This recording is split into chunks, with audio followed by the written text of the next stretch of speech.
Welcome back. ఫలితాల్లో కొంచెం మార్పు కనపడుతుంది. ట్రెండ్స్ లో మనం చూసినట్లయితే బీజేపీ 39, ఆప్ 30 స్థానాలు. ఇంతకు ముందు 20లో ఉన్నటువంటి నెంబర్ బీజేపీకి దాదాపు 50 వరకు వెళ్ళినటువంటి నెంబర్ అది తగ్గింది, ఇది పెరిగినటువంటి పరిస్థితి కనపడుతుంది. దీని మీద యాజ్ ఆఫ్ నో మాట్లాడదాం.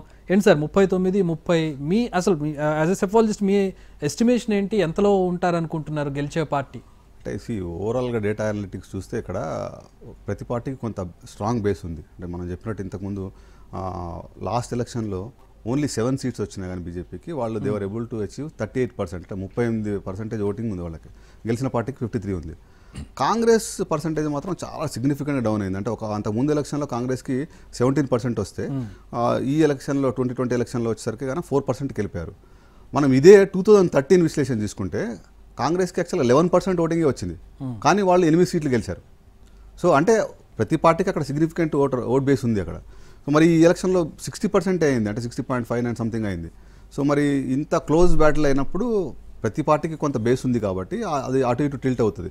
అంటే ప్రతి ఎలక్షన్లో కూడా నేను ఎప్పుడు చెప్తుంటాను ఏంటంటే ఈవెన్ మన తెలుగు రాష్ట్రాల్లో తీసుకుంటే కూడా మెయిన్ స్ట్రీమ్ పార్టీస్కి ఒక స్ట్రాంగ్ కన్సాలిడేషన్ కాకుండా ఒక స్ట్రాంగ్ ఓట్ బేస్ ఉంటుంది. అంటే ఇప్పుడు కాంగ్రెస్ పార్టీకి తీసుకోండి, ఒక 25 to 30% స్ట్రాంగ్ ఓటర్స్ ఉంటారు.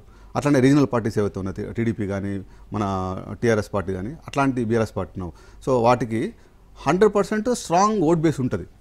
ఆ ఓట్ బేస్ ఎప్పుడైతే న్యూట్రల్ ఓట్ బేస్ వాళ్ళకి యాడ్ అవుతుందో ఎప్పుడు కూడా ఎలక్షన్ నా దృష్టిలో ఎప్పుడు కూడా న్యూట్రల్ ఓట్ని ఎవరైతే ఎక్కువ క్యాప్చర్ చేసుకుంటారో వాళ్ళే గెలుస్తారు. అంతే కదా సార్, అంతే. స్ట్రాంగ్ ఓట్ బేస్ అనేది ఎప్పుడు ఉంటుంది.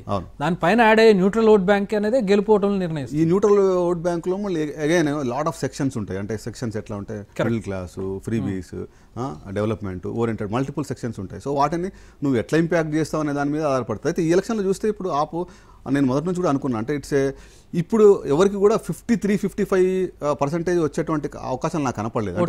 ఓటింగ్ షేరు అంటే కన్సాలిడేట్ ఒకటే. ఇప్పుడు లాస్ట్ టైం ఆప్కి 62 సీట్లు వచ్చినాయి. వాతావరణం క్లియర్ కనపడింది. బీజేపీకి 60+ రావు, ఆమ్ ఆద్మీ పార్టీకి కూడా 60+ రావు అనేది క్లియర్ కనపడింది.